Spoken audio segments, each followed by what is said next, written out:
Hello friends, today we will be seeing the difference between the normal videos shot by an iPhone 14 Plus and the videos which are shot by using the action mode on the iPhone 14 Plus. So let us shoot a few different videos and then let us see whether the action mode really makes a difference to the videos or not.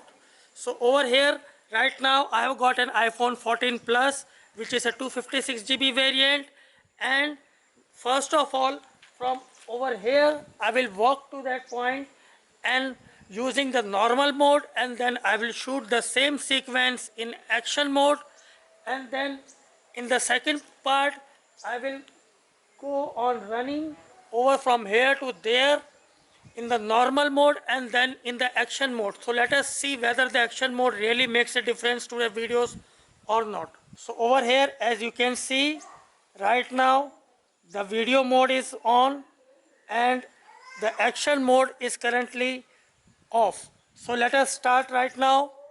Over here I start.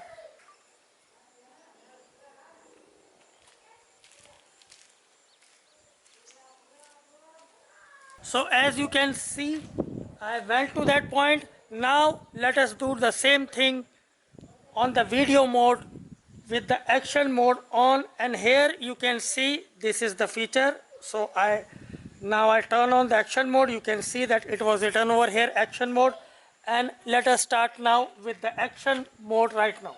Now one major difference you will see that while the first video was shot on 1x, which is the main camera, the action mode will be shot on 0.5x, which is the wide angle camera.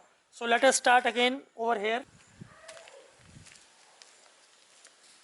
Now we will take a video while running. I will run from this point to that point with the normal video mode on right now. As you can see over here that right now the camera is at 1x. So let me run to that point, and after that I will run with the action mode, and again we will see the differences.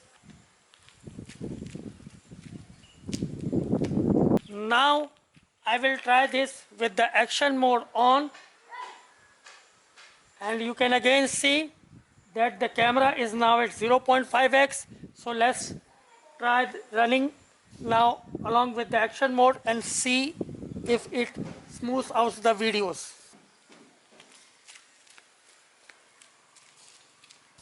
The purpose of making this video was, like, I am not a professional photographer nor a professional videographer. I would be using my iPhone for making YouTube videos like you. So let us see that whether an iPhone 14 or an iPhone 14 Plus will really make a difference to your videography or not. So let us now see the differences. And let me tell you that I will not edit anything in the processing or anything. I will simply show you the results as I have got them on my phone.